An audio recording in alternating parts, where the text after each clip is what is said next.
Good morning, good afternoon, and good evening to all of you out there in the digital space. I'm Vagabond5, and this is my intro to the Back for Blood beta. Now, many of you might have already gotten a chance to play the early access beta. It's recently coming to a close as far as today, a little bit earlier if you're on the more western side of the country. And I just wanted to take this time to do a couple short videos to kind of break things down, as I'm seeing there are a few things that people might find confusing, or just to share my excitement for the potential that there is to this game. So let's jump right into it with how you start off as soon as you log in. Now, when you first come in, you're dropped into Fort Hope, which seemingly will be the area that we'll probably be taking missions from, coming and going from, and things like that. I have already defaulted into my current character, but as it stands right now, for the beta, not aware of any news if there will be full access to all characters in the open access. But as right now, we have access to 6 characters: Evangelo, Walker, Holly, Mom, and Hoffman. Each of them come with a variety of set attributes that affect only themselves, and then a secondary attribute that affects the team. Evangelo's is plus 5% team movement speed, Walker's is plus 10 team health, plus 25 team stamina for Holly, plus 1 team extra life for Mom, and plus 10% max team ammo capacity for Hoffman. Not aware yet what the abilities or attributes will be for the remaining 3 people. For this little demo video, as well as for most of my playthrough, I have come to enjoy Evangelo. I love his quips and kind of doofiness, as well as the fact that his preset abilities of plus 75% breakout speed, plus 25% stamina regen not only helps a lot in sticky moments when you're dealing with special infected, as well as being trapped by any number of them, but also it works well with my card builds. Card builds, which I will be talking about in a later video. Once you pick your character, as I said, you stop off in here. The first person that you'll have here on the left is the general. Now, keep in mind, these are more for interaction, and they will probably have more to do once we actually get into the game on full release. You can access these things from the escape menu on your own out in the world. It just kind of helps to narrow these things down to know that you can specifically go to one of 3 different characters to move things along.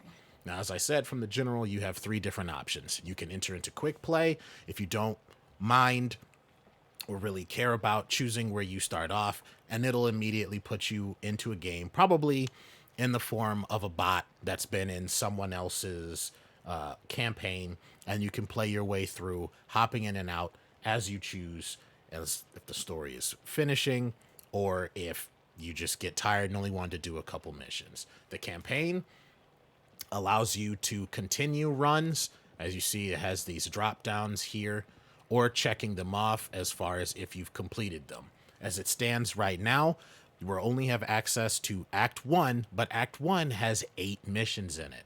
I hope that this means that there will be chock full of quests to do in replayability when we go forward with ever how many acts they do. If they do a simple 4 or 5 act, thinking in the vein of like Gears of War, that's 32 missions that we could be looking forward to, with plenty of chances to try out different card variations and see different character performance as well as different weapon upgrades.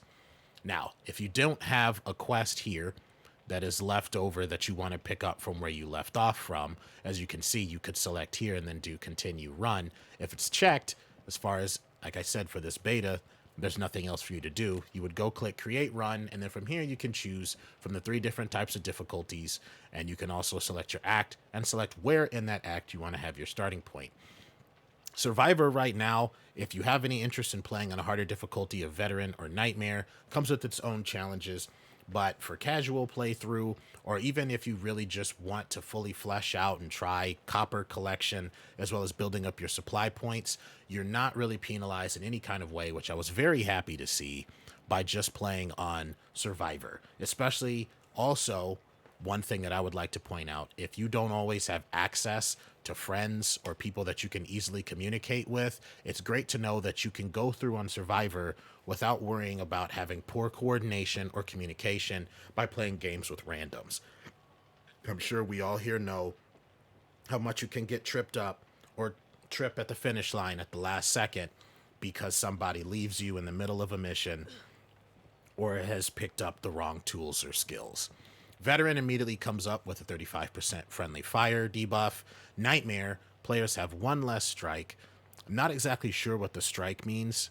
I'm going to guess that's either like an additional ability that you can have as a group, or it's you lose one of your continued chances. You also take additional trauma damage while incapacitated. That could be very dangerous.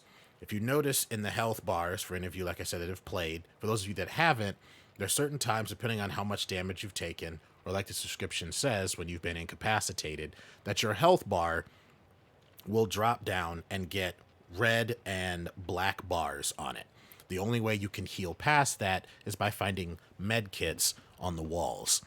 Otherwise, those are now locked off parts of your health. So it's also very important that you have teammates who can either help you break out of it, or you have ways like stun guns to immediately break out yourself from being incapacitated.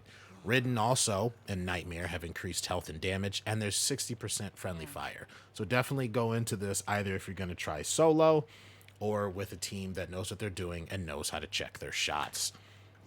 That's mainly it here. Versus is pretty self-explanatory for the general.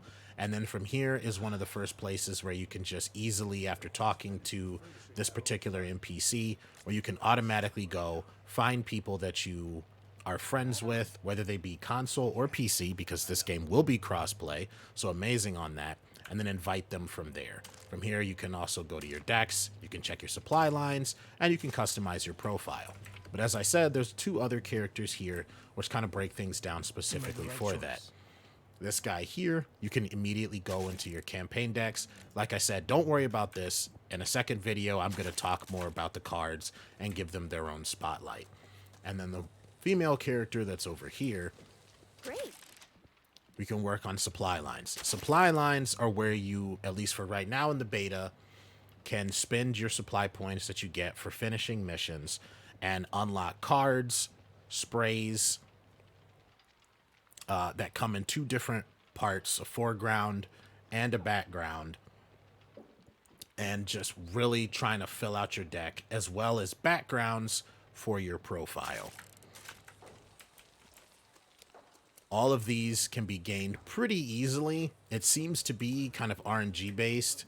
I've been loosely playing through it myself because I kind of don't want to spoil everything. I would like to enjoy it as it comes along.